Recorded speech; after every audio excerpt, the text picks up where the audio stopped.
Transmutation,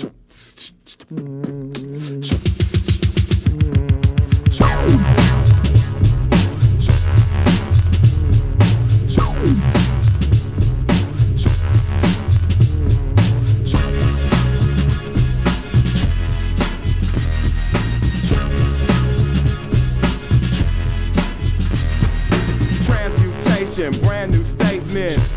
I have you gaping open. Check it out, y'all. Now let's see. Deltron Z, Art Avenger. Let's start the adventure. Pinch up with nerve gas, absurd blast, crash a spacecraft. I'm bio-enhanced. Pyro advanced series, monstrous evolution. Headed tooth and nail, scoop the trail. Super sleuth, a new race. Mad creator, savage nature. World Wide Web, the ebb and flow. Light years from watchful eyes where my thoughts provide objective. The ostracized, the pompous prophecies. Underground societies I ought to lead. Asteroid surfing, castor oil burping. The darkest side of humanity animated. The grand awakening, plan to take it in. I demand your patronage, mobilize my battle takes. With clusters small, NTRs to empty Mars. Many MCs cruise low Earth orbit. Easier for me to use my search warrant. Drift by a star, absorb it and store it. Leave Taurus, Corvus, my galaxy's gorgeous. Quantum jump, I'm right at your doorstep. Positive contact. Positive contact. Well, what it is you're talking about. Positive contact. Positive contact. Even if the record skips, I still wreck. Now I catch more wreck with fast ignition. My last decision, pulse amplification. Tamper with napalm, I want y'all to stay calm. Alien annihilation, I stay armed to the grill piece and kill beat. 20% matter, 30% is energy. Assembling to become a living being. Evaporative radiation phase a station. I get high as aviation. Positive contact. Positive contact. Reactors on. Positive contact. Positive contact. Even if the record skips, I still rip. I rise like helium, you're falling rapidly. Trapped in apathy while I track your speed. I'm what you call a legend. Dominance with Armageddon gives me a warm reception. Verbal war with weapons installation. Blow 'em to stardust, distance 12 parsecs. Illusion phalanx with my literary talents. Just a bit of balance, rip the silence of space. All-star systems are our victims. Atomic synonymous with ominous implications of inflammation, of information and entertainment. Cybertech dialect, you gotta earn my respect. I'm like Gamera to amateurs, hit 'em with a cannonball. And in all this confusion, the fusion of music and mind dissipates translucent illusions. Search the ruins with automator, hit the walls with a carbonator. Hit or missiles, just regenerate. The sonic soldiers allow us to demonstrate emergency dispatch. Skyscrapers rip back for the impact. Their flow is mismatched. My style's protected by heat shield and ceramics. Don't panic, I landed on planet Mercury. Gave it atmosphere, set up my headquarters. I'll never get captured here. Rap your tear, clap your ear with soul sonic mantronic phonics. Turn your brain to an omelet. I'll hold a comet in bondage with my dominance. Take a space shuttle to escape trouble. Bounce through the Milky Way. Not many MCs feel this way. Positive contact. Positive contact. Yeah, what is it now? Positive contact. Positive contact. Even if the record skips, I still rip.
Okay.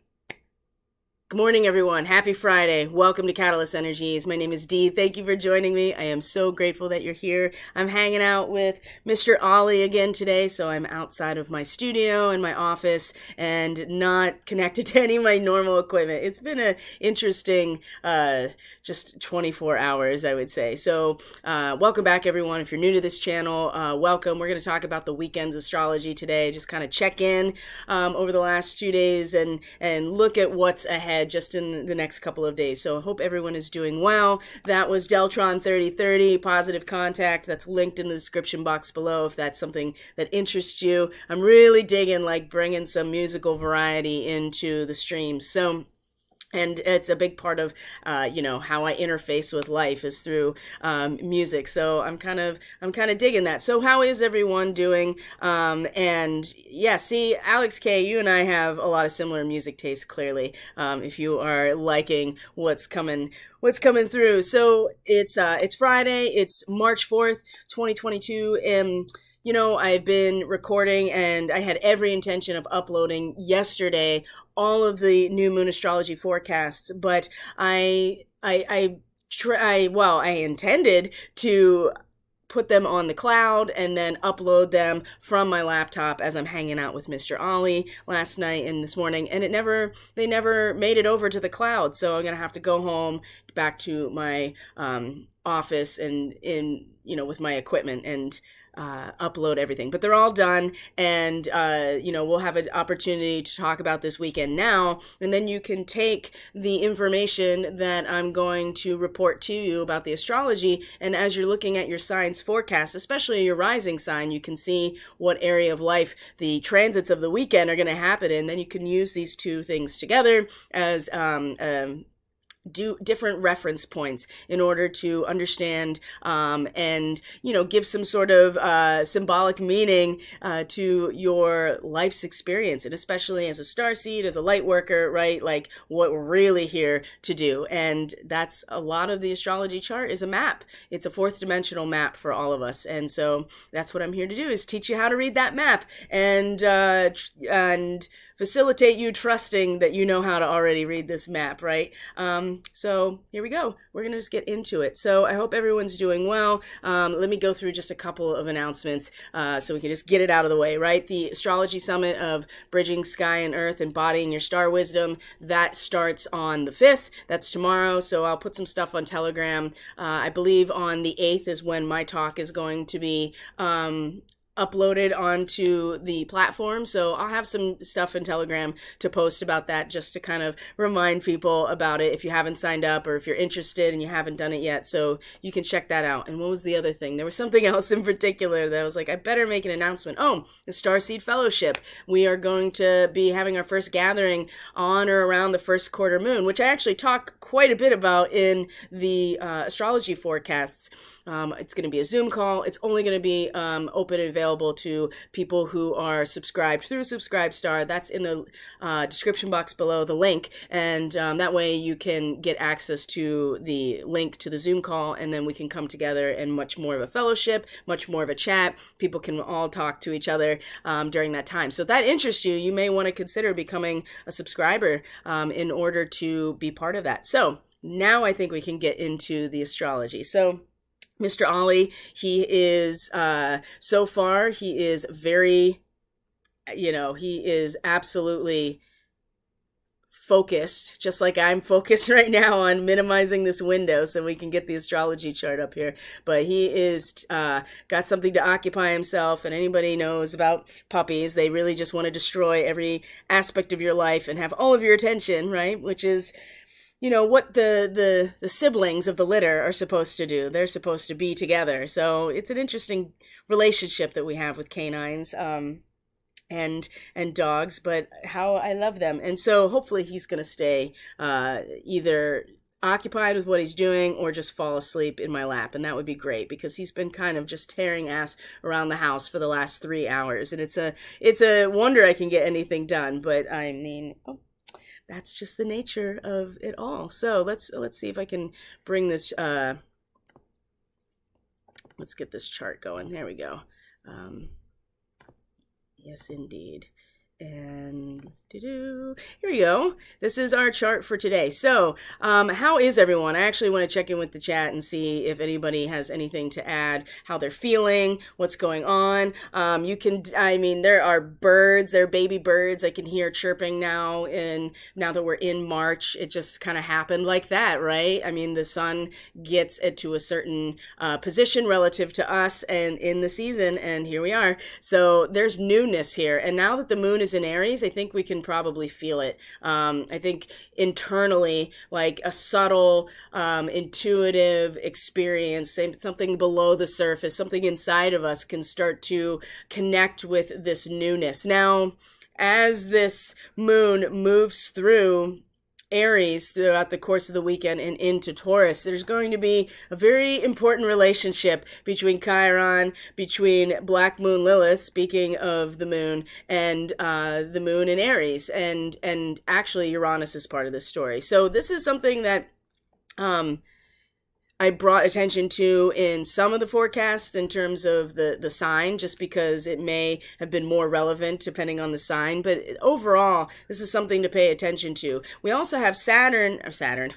We also have the moon, and geez, guys, I'm so sorry. Like, I am so out of my element. It just goes to show this is a very Uranian and Aquarian type of thing right now, right? To be taken out of your element or your comfort zone, your routines messed with in some way, can really just have a lot of your perception and your ability to organize yourself also follow suit. So it's not a bad thing, though. It's good to have that. And I spent the last, before this, I was spent that time, pretty much telling Aquarius that's exactly what they need to be experiencing right now. But it is this relationship actually with Black Moon Lilith and Uranus over the weekend, while there is a very tense aspect to, as you can see, the moon and Chiron together in Aries.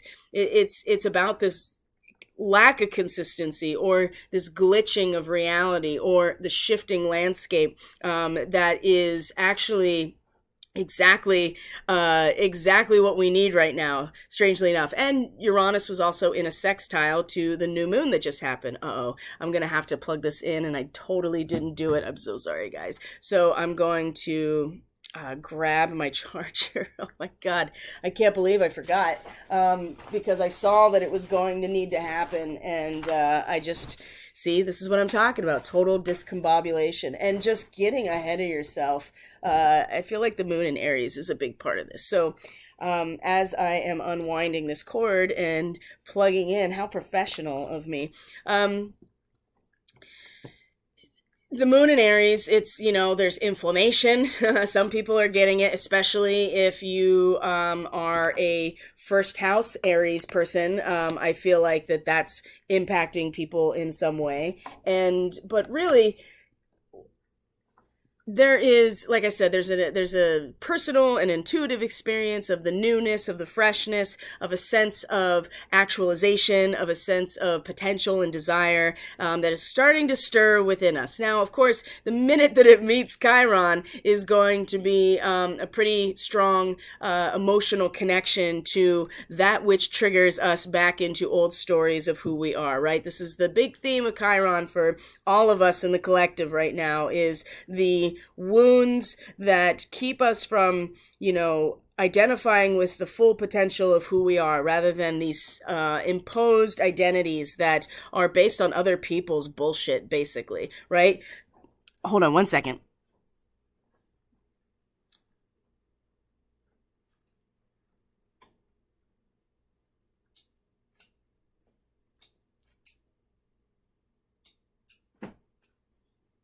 Okay, is it on? That's the question. Is this gonna turn into a thing? Yeah, see, it's not on. I'm so sorry. Oh god.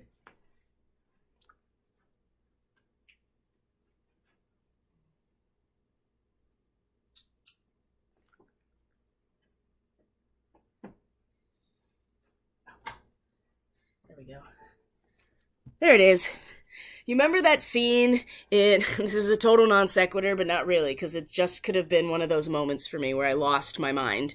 You remember the scene in National Lampoon's Christmas Vacation where he is, just going insane with the lights and they can't figure out. And then finally his wife figures out it's the switch in the garage, and then it all, he is not going crazy. I almost had that moment, right, where I was like, why isn't it working? Oh my God. And then I just looked up and I was like, oh, the switch that didn't seem like it did anything earlier today. That's where it was. Okay. Oh my God. I'm so sorry, guys. This is the downside of being live, is that it's raw, it's unedited, and it's very much real. So, but it also keeps me on task for the most part and keeps things light, right? We got to just be in the moment. This is a big part of why I like to go live, because that's part of the experience. And I think we all could use a dose of that for the most part. So here is the moon in Aries. And as of this morning, it hadn't really got to Chiron yet. So the other thing that's really exciting about, well, let's see if it's even today. I think it's more, tomorrow is when the Sun and Jupiter come into their exact conjunction in Pisces. This is very optimistic, right? This is very expansive in our identity. This is very confident, our identity and what we identify with spiritually and collectively in the real meaning of our connection to each other, the love that is the glue that holds it all together. That is Pisces. And it's formless, right? It's like each water molecule is a distinct structure in itself, but in the vastness of the ocean, you'll never know. You know what I mean? There's no real difference at that point, except down to the molecular level. So this is very spiritual, and it's very much the collective energy and our connection emotionally and feeling-wise to each other. So when Jupiter and the Sun come together anywhere, it's usually very optimistic, very expansive. There's a lot of confidence. There's just a lot of happiness. And in Pisces, it's really, feeling very optimistic and feeling very inspired to charge forward into battle or to really identify ourselves with the valor that comes with representing the highest potential of the collective that we're part of, and to put yourself out there, right? The thing about Pisces is that a lot of generals and admirals are born during Pisces time. It's because they are here to totally, with the Sun, identify not themselves, but with the brotherhood or the sisterhood of humanity, right? In an emotional and very spiritual way. So very optimistic, maybe a little bit too optimistic. We have to be very careful about these two coming together in Pisces, because we might charge ourselves into a battle that we didn't even, I mean, seriously, right now, it's like if you don't have full awareness of the principles and the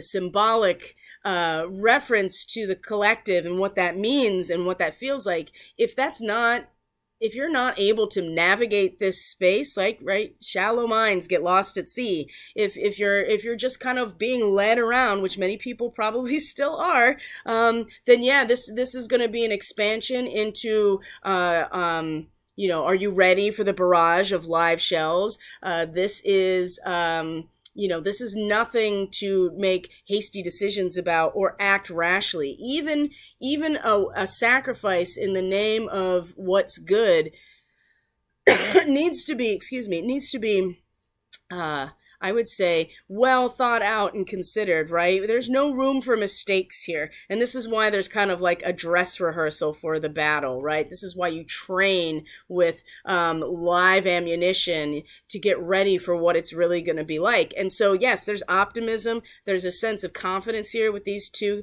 and resources and symbolic meaning that really actually fulfills this role. But we also have to be mindful the potential the other side of this type of conjunction, which is to just like give our, throw ourselves on the mine, so to speak, for something that is really just a fantasy or not real or illusory. This is also the aspect of Pisces. And I should say that it's not that it's not real, it's just that it's not based in full transparency, and that's what makes it maybe imaginatory, or imagination. Oh, God, I've been struggling with that word a lot. And every single time I say it now, I think of that South Park episode. It's 3 episodes of Imagination Land, and I can't stop singing the stupid song in my head, so I get tripped up. Anyway. So, yes, expect, and if you know where Pisces is in your chart, you're going to see the area that you're going to feel this confidence and this expansion and this identification with this, especially because this is where Jupiter has been the last 2 days, and with the new moon right behind it, this is very much connected to that new moon intention. So we're going to feel a lot of confidence and optimism and expansion and representation in some ways, and some real meaning behind our identification with this, valor, what it means to, give yourself over for the good, right? And it just depends on what that good is. And that the new moon was a big part of making this choice for ourselves. So I hope everybody took it to heart to really think about this, and who they're identified with, what community, what is it that holds us together? Is it propaganda and fake shit, or is it love, right? I mean, and it can be anywhere in between as well. So that's also this weekend. But let's start looking at the moon in Aries. And the usual chart that I use for these videos, the website called Planet Watcher, it's down. I can't access it anymore. So I don't know if it got attacked, or if all of us, and I've tried from DuckDuckGo and Google, it's just gone. I can't access it. Maybe it's not on the server anymore. I have no idea. But it makes it a little bit more difficult to track the moon on this chart, because there's no means to do it. I mean, there is, but it has to reload the screen every time, and then I have to minimize it or maximize it. It's just annoying. Anyway, you don't need to know this, but I want to explain to you what's going on. So you can feel the newness. There's going to be the optimism. The first real challenge here is this moon in Chiron coming together in Aries, right? It's still this ruler of a nation is the Sabian symbol for where Chiron is. And you could think of it literally as, this type of figure or character that comes in and centralizes everybody's power and focus into, one structure at the center. But when we're talking about Aries, we are talking about also the individual's potential and desire to be. And so it could also reference our own ego, right? Our own drive in to take what is these emotional reactions and biological instincts, and actually start to formulate them into a healthy, centralized ego. And every time we try to do this, it's like Chiron comes back and is just like, hey, if you it's not okay to have an ego, or, you are the most important. And so you should boost that ego up. One way or the other here, Chiron is going to trigger and remind us about all of these old stories about who we are that continue to keep us caught in this feedback loop. And it's going to become something very emotional and personal for each of us when the moon today meets Chiron in its transit. So what else is interesting about today is, like I said, there's Black Moon Lilith and squaring the moon, squaring Chiron, and then as you see has this sextile, right? You see the sextile, the blue line from Black Moon Lilith to Uranus. And remember, Uranus was in a sextile to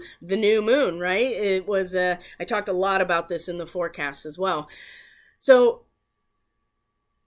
while, it's important not to take ourselves too seriously, and it's important to use humor as a deconditioning step or a tool, right? It keeps our minds independent when we are able to laugh or roast something or clown it. It's actually very literal, the symbol of a clown caricaturing well-known people, right? There's something about that comes from a place of developing character and developing a sense of self-esteem and real personal power. And so then you're able to not be impacted by something like humor that tests the integrity of something or someone, or maybe what it's doing is when we don't take things so seriously, it allows us to maintain an objective perspective in our own self, in our character. And so this square to the moon and this square to Chiron is a way to...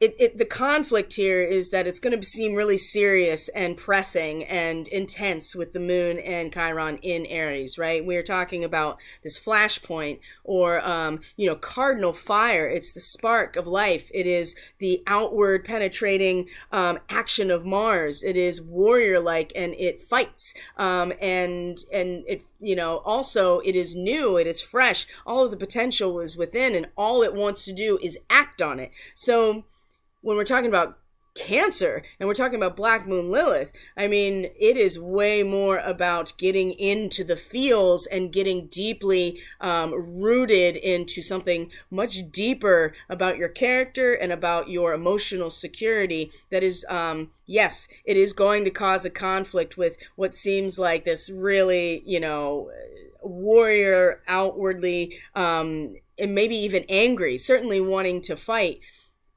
And in some ways, the fighting words are going to come from Black Moon Lilith, who's going to just like cut the feet out right from under all of that like Aries energy by just like, it's like that, getting to the core of somebody's like self-esteem or their ego by telling a joke or roasting them. That's where the tension's going to come from. But remember how important that is. You also don't want to like completely destroy somebody else just through using humor as your weapon. That's something else to consider as well. But the sextile over to Uranus at pretty much the same time is a revelation that there is latent worth when you see something in its deeper meaning, right? It may not be obvious right away, but when you look at it from a deeper perspective or a deeper meaning, or you're able to feel into it intuitively or psychically, you see the worth that is embedded just in the experience. It's not there yet. And part of that is the sextile over to Uranus is exactly the type of perspective that can help us stay settled emotionally or feel grounded or at least powerful emotionally while the landscape of material reality is shifting and there's crisis points. That's what Uranus provides, are crisis points, psychological crisis points, to wake us up. So when we see something in its larger meaning and we allow ourselves to tap into that at a deep, very deep, I mean, Lilith is something deeper than even our own subconscious and our own feelings. It is deep into survival.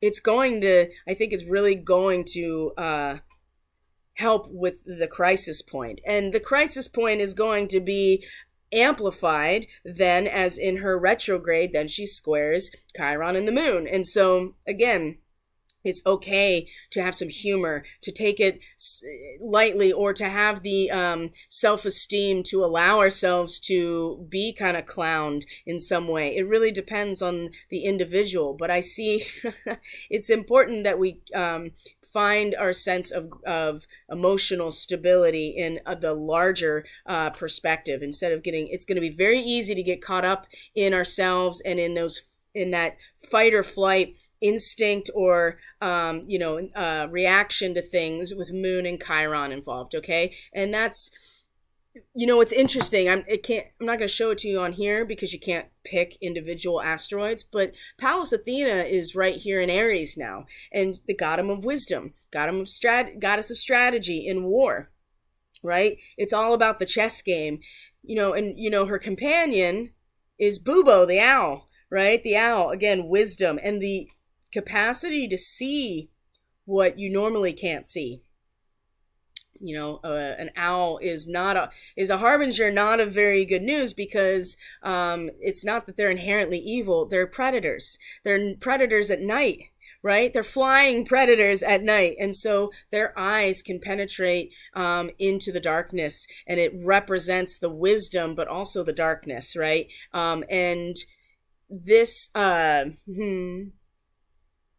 this is, in some ways, there is a strategy and there's wisdom here with Pallas Athena in Aries in terms of being able to exist in two places at once. And I know we've talked about this a lot, and this is one of the bigger struggles. And it's so interesting this is where she is, as we're about to come into this astrology summit that is about bridging the sky and the earth, or bridging or embodying, these aspects of yourself. And so there is a strategy here that we can employ about within ourselves existing in two places at once as part of the acceptance of our inner duality, which is actually what sparks the creation of ourselves over and over and over. So this is an asset. And so even this is something that the moon will make a connection to before even meeting Chiron. So it's good, again, to keep that perspective within ourselves and to find that as a strategy, an emotional strategy of being able to bridge the gap within ourselves. Because if we're able to do that, then everything else is going to play its role of awakening and also stabilizing us emotionally, but we won't get nearly as like fight or flight about it, I feel like, if we take this into consideration. Okay, so this is today. Them's fighting words. That's what I keep hearing in my mind right now with all of these transits. So if we go to tomorrow, which is Saturday, this is when, well, here, this is what I'm going to do. 1 second. I'm going to do this for you so you don't have to. There we go. So we're going to be looking at tomorrow, which is when the Jupiter and Sun conjunction happens. And this is also, that's the main transit, but the moon is still going to be moving through Aries through the entire day. So I'll bring it back up here. There we go. Bring it up a little bit. There we go. Perfect. So the moon's still going to be moving in Aries, and what are the main connections? Well, it's going to sextile Saturn, that's still in Aquarius right now, and is going to sextile Mercury. So we see that there is investment of this potential energy within us and within our own feelings, within our own emotional connection, the way that we feel, the sensitivity we have to the world around us. There's an investment here in this energy that has to do with both Saturn and Mercury in Aquarius. And so let's look at that just a little bit here. I want to pull this up because Mercury is getting into some of the later degrees of Aquarius. So we're about to come back into territory that was relevant at the full moon, the last full moon that we had, and also all connected to these galactic degrees, because coming into 24 degrees up to the end of Aquarius, I mean, these are galactic degrees. I mean, in all, most of the signs, if all the signs, 25, 26, 27 is galactic, but it's Orion mostly. Orion starseed is resonant with these late degrees of Aquarius, but it's also very Pleiadian, and it's not in an easy angle to the Pleiadian nature. So I am sorry about that. I haven't figured out how to turn off notifications on my laptop with Telegram. So hopefully there aren't too many more, because I find that so distracting to my flow. And Saturn and the moon come into the sextile on Saturday, and Saturn is actually, strangely enough, is providing some measure of like hope, right? If we've stayed true to, and firm and find some provision and find some security in the energy of the collective as a whole, right? If we find ourselves really provided for and found ourselves really protected in some ways, but also a sense of confidence, a sense of authority, and limitation is not necessarily a terrible thing. But limitation in the sense of this is what the bandwidth of the collective is. There's some hope here. There's a message of hope here that Saturn, strangely enough, is in a position to offer as we are feeling like we just want to be compassionate. And I feel like that is the investment, right? When we feel into our own desire to be compassionate and address a situation with our compassion, I think that's going to activate some sort of message of hope that may come from an authority figure. It may come from a paternal figure. It may come in the guise of the actual bandwidth of the collective as a whole, or something very physical, something that will give us a sense of security, but it's most activated by an internal desire to want to offer our help and to be compassionate, okay? And overcoming crisis through compassion. When we do this, I think that we will allow for an even stronger cohesion of some sort of message of hope, right? That it's not all been for nothing. Because I think sometimes people are feeling like this right now, and I don't blame you. And I think we're all kind of going back and forth with that. So there's something to be said for this over the weekend, this connection. And right after that is when the moon comes into a sextile also with Mercury, because it's right here. And this is more of 24 degrees of Aquarius, 24 to 25 degrees, or 24 degrees of Aquarius, and Aries. At this point in late Aries, there is this experience where we're now starting to not only become very aware of the subjective experience of I am, but we're now starting to be more open at a subjective level to the influences of the world around us. And at first it starts very much unseen, right? Like the wind blowing represents an influx of spiritual energies, and it's blowing, the wind blowing in and shaping the world around us as if it is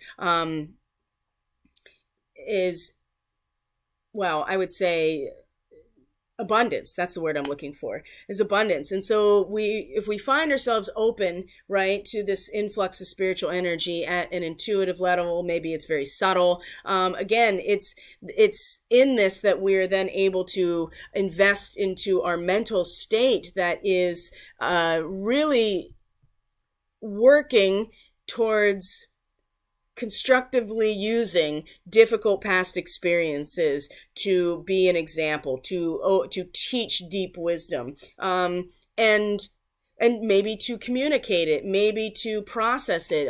Mercury is all of these mental activities. But in Aquarius in particular, I think it's about constructive use. It's about taking those experiences and either communicating them, expressing them, putting them into writing, or just processing them, and how that example actually teaches deep wisdom from experience. And it's going, again, the investment from the moon in Aries to a sextile to Mercury in Aquarius. It will come from allowing ourselves to be influenced emotionally and intuitively and in a subtle way by this influx of spiritual energies. And then that, I think, will allow us to overcome the passions that probably were way more relevant today, as I'm on the 4th with the moon in early Aries, and be able to constructively use this and communicate it. This is really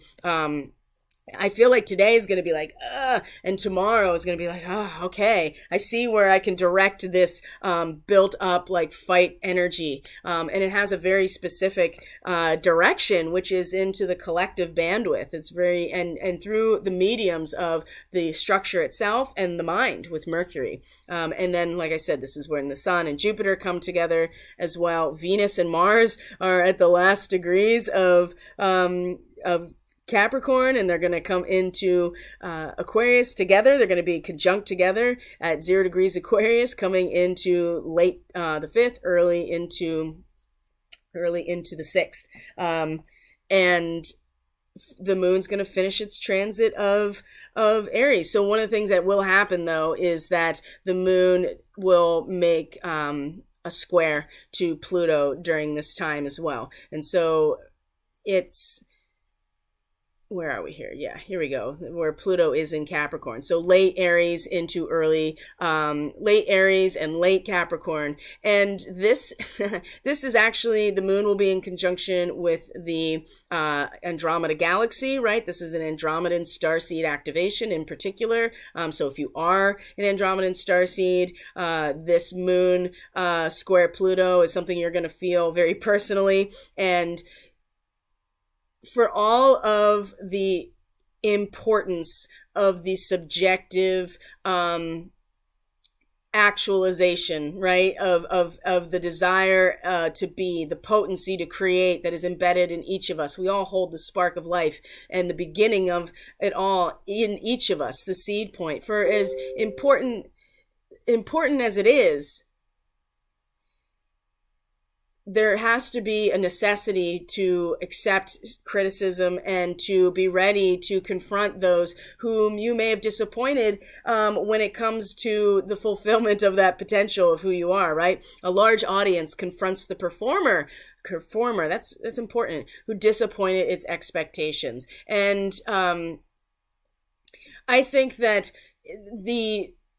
normally, this is already kind of a difficult position to be in, although, the true test of the Andromedan starseed, honestly, is to be able to be in full alignment with who they are at every given moment with full consent. So there is the necessity to face the large audience when one's individual subjective actions of being themselves disappoint the expectations. There is a responsibility that we have to others when we act in such a in this way, when we actualize ourselves, when there's this penetrating fight that Mars represents with Aries. We still have to confront or be confronted by, that's even more important, the audience who's disappointed, right? If you promise a lot, and just like the Andromedan starseed that's always flaking on people, if you continue to do that, you eventually are going to have to be confronted by those that you consistently flake out on.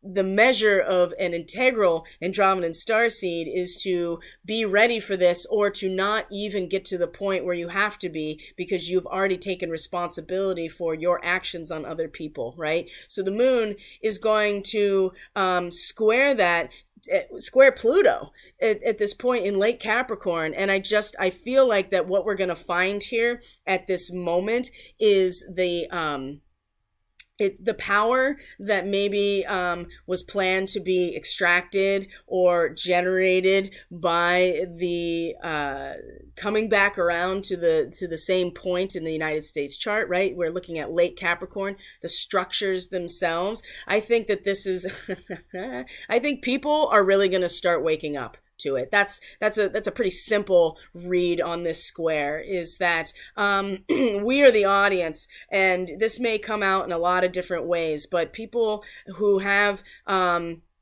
made us to expect certain things are going to have to face the consequences of their actions, and the consequences of their actions have such massive ramifications at an institutional level that I don't know if they will be able to be confronted by a large audience. And so you may find, again, by the end of Saturday into Sunday, you may find a lot of exits in some way, shape, or form, okay? Now, if this is affecting you in your personal life and you've had a chance to listen to your forecast, or you're going to, and you see where Pluto is and where Aries is, you can then figure out how this might unfold in your own life. But I do see on the world stage that, and it's the moon, right? Wait till the sun comes into this position of Aries. It's going to be a different story. It's going to be even more loud, more expressed. So right now it's people starting to feel like, okay, wait a minute. And this is a confrontation. This is a confrontation with Pluto. And this is a confrontation with the institutional framework of our systems that is going through this process, and whether or not this was planned from the beginning. Ooh, man. Wow. I hadn't really gotten that read until just now, but it feels really, really strong in terms of, by the end, I'm not going to say, I'm just going to say exits, right? You know, you're going to spread the wings and fly because you can't actually confront, you don't have the maturity or the capacity to confront those who have been impacted by you just doing whatever the hell you want. And that's what you do in Aries. You don't know any better. It's like this damn puppy, right? He's only 9 or 10 weeks old, and he does whatever he wants because he doesn't know not to, because he's just a baby. And that's kind of the idea of Aries. And some people just never grow out of that, and some people have an inflated sense of their importance or their their potential or their desire, right? They're completely just run by their an unhealthy ego, right? And that unhealthy ego is a lot of different things. Not strong enough, too strong, whatever. By the end of Saturday into Sunday, and you know, at the same time this is really happening, you're going to also see that Venus and Mars are going to come into their conjunction at 0 degrees Aquarius. Now they have been following behind Pluto and, assessing the damage, walking through the battlefield, and really coming to some understanding, at least, of what new birth is coming next, right? Assessing the situation and coming to an agreement. Okay, we're going to come together, consummate. And this is just a way to wrap your mind around this symbolically. I'm not saying that these planets are actually making decisions about anything, right? Mars is the ruler of Aries. And while the moon is in Aries, it is going to be when Mars and Venus come together at 0 degrees of Aquarius. And so they are consummating this creative union of the masculine and the feminine in a spiritualized and very idealized sense of community or collective. So this is going to be, I think, really a big part of the moon in a square to Pluto, right? Because Mars is going to act in accordance to what we each are feeling. Mars as our action and our ambition and wanting to accomplish something in Capricorn, as a group or at an institutional level, something to work on building, is going to be based a lot on how we feel right now while the moon is going through Aries. Okay, so we want to make sure that we are very cognizant and sensitive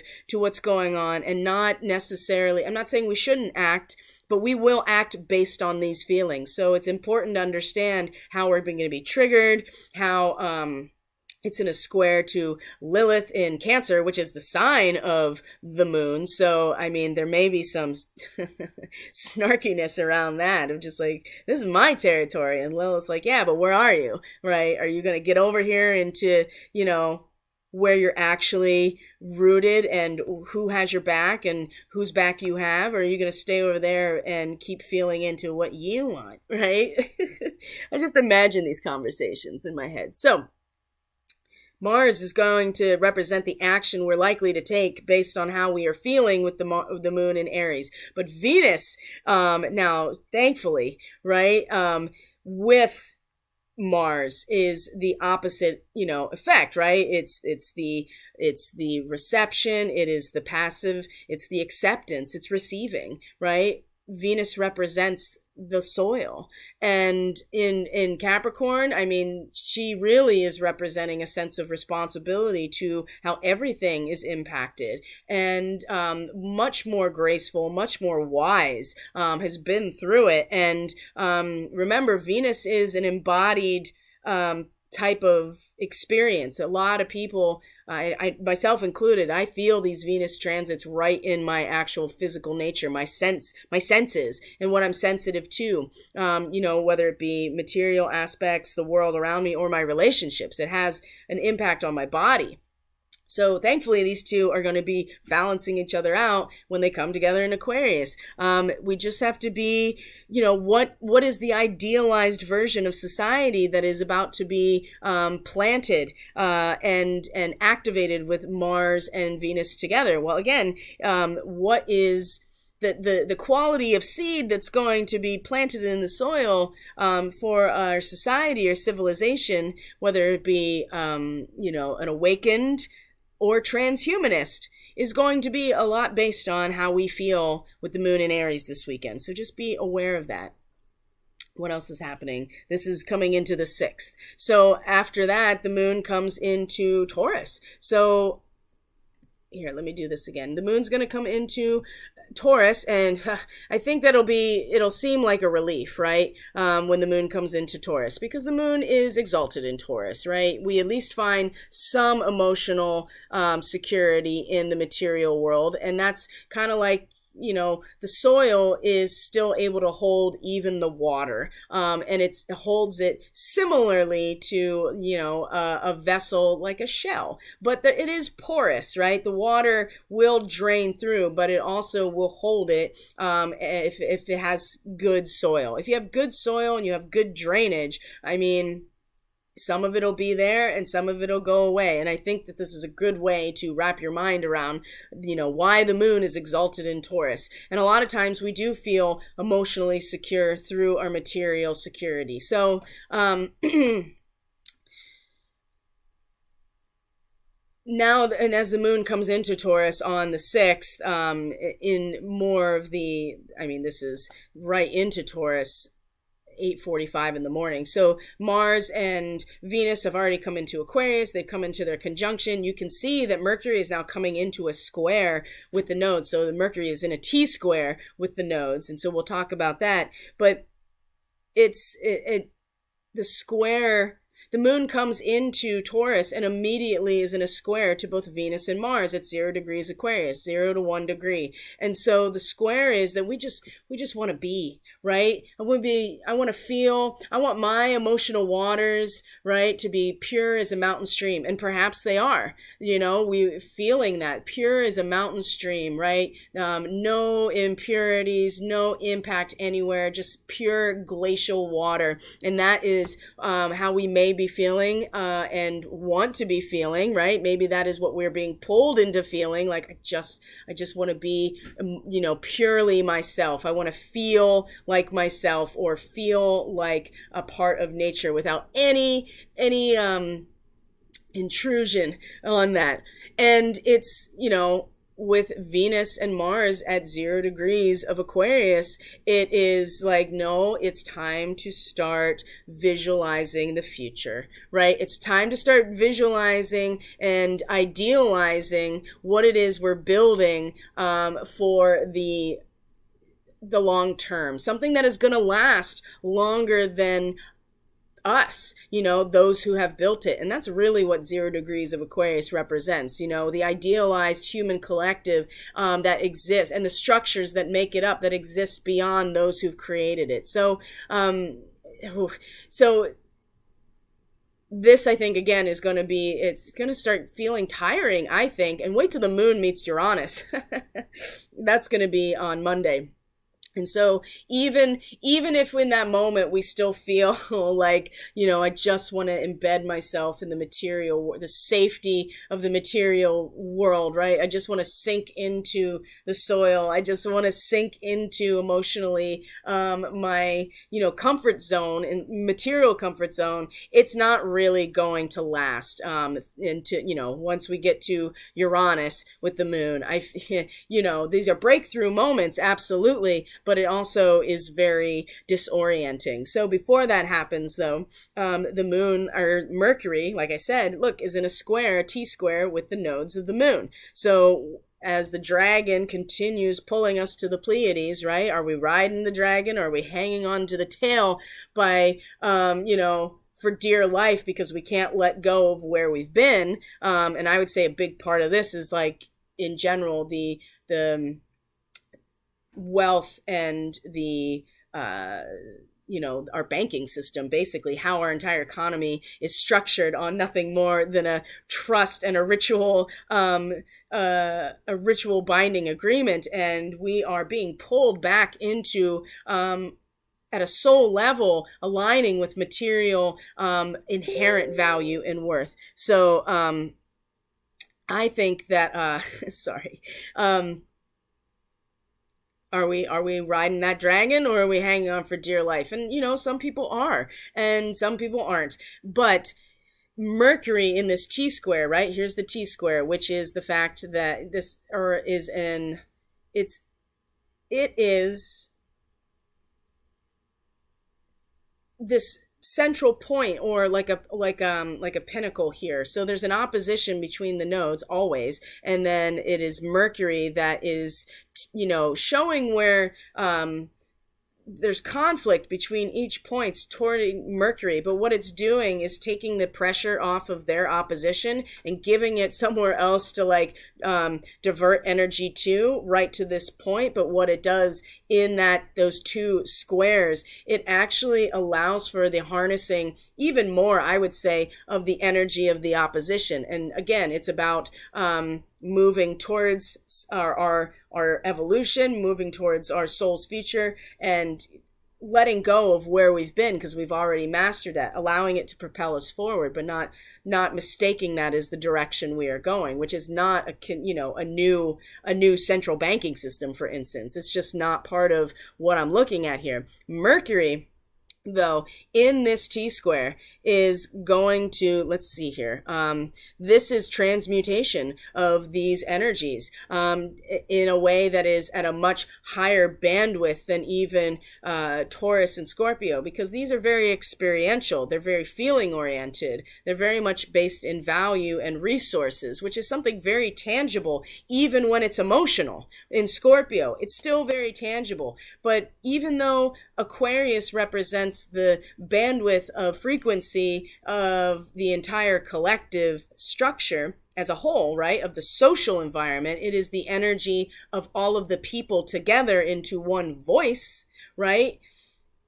Even though that's still based on a natural connection, and it's still tangible to a certain extent. It's through the mind, and the higher mind in particular, that we access this Aquarian aspect, not through necessarily exclusively or strictly the feels, which is where the nodes are. So our minds will, I think, allow us to transmute not only these energies emotionally, but the resources that they represent are both able to be transmuted into by our own cognition and our mental faculties, by, I think, really identifying with the real value and worth of the collective, right? To take the pressure off of this opposition between where we've left and where we're going, which is a very, very difficult transition. And Monday is going to show us emotionally how difficult this transition really is,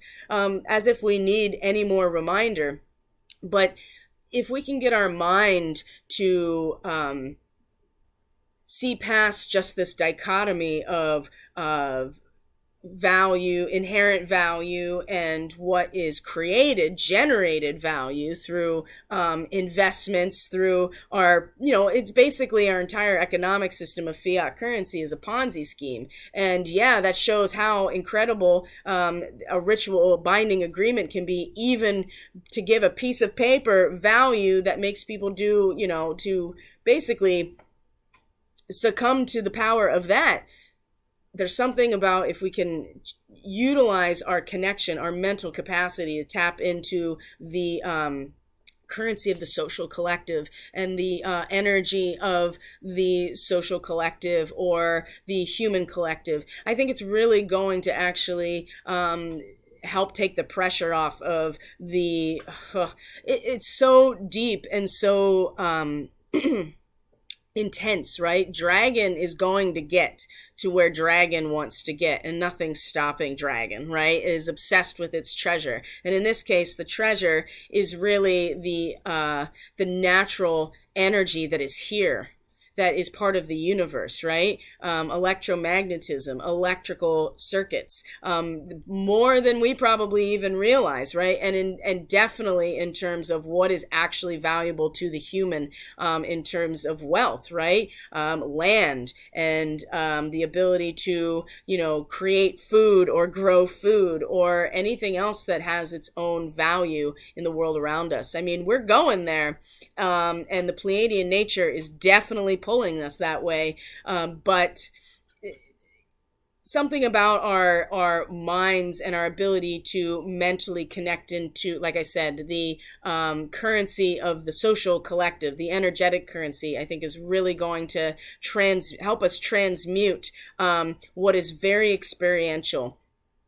And that is, I think, by, Sunday, right? This is happening on Sunday. So by the time we get to Monday and we have the moon meeting Uranus and eventually meeting the North Node before moving into Gemini and then squaring the sun, we will have a tool in our mental toolkit for when things start to shake up when the moon and Uranus meet each other, right? So there is so much of this, like, it's going to get really intense, and then there's a moment of just like being inspired, and then it's going to get intense and we're going to just want to drop down and not even be part of it, and then we're going to have to, right? There's going to be some measure of the dragon pulling us somewhere, and having to, access the mental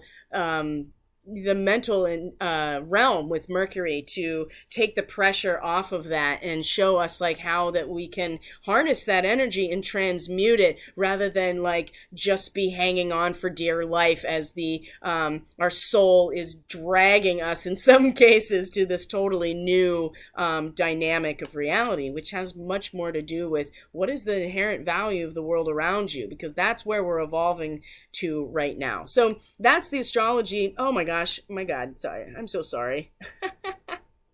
I'm like showing you the chart and didn't even realize that I hadn't put it up. So here it is. Let me just show you. There it is. Mercury and the T squared of the nodes. There you go. Ta-da! Anyway, guys, I'm going to end this stream here. I'm going to check in with the chat here. So, no transhuman agenda, thanks. I love the woods, but I'm not ready to check out to live there permanently. Unity, exclamation point. All about unity as far as I'm concerned. Yeah, and this is a big part, I would say, of the Piscean time and this new moon in Pisces. And, when you commit to unity truly at an emotional level and a spiritual level, then you commit to unity at an emotional and spiritual level, and you have to take what comes with all of that, and everybody's on the same maybe not on the same level, but everybody's energy has the same impact now, or I would say has as much say, right? Everybody's vote counts now more than it's ever has. And well said, our fiat system is a Ponzi scheme. It sure is. And it's going to destroy people when it finally that pyramid collapses, which they all do, right? And none of them are self-sustaining because it is built off of in this case, it's built off of it's a spell, right? I mean, we know that it's a spell. So I'm going to leave it here for today, guys. Thank you for being here. I truly appreciate each and every one of you. My gosh, I truly appreciate you being flexible and understanding and just rolling with it as things are changing and shifting. I'll be back in my office and studio for Monday. I'm considering only doing streams on Monday and Friday now and trying to manage my time better with the content that's going to be available to subscribers and to people in their personal readings. So I'm kind of kicking around that idea of just doing Monday and Friday lives and then putting more effort into content that is much more, well, just putting more effort into the content that's going out to individuals and to subscribers. So that's just an idea I'm kicking around. I love coming on live, but I also realize that doing it every day is taking up a lot of time for me being able to invest in other projects and other aspects of Catalyst. So and I think that's probably fine.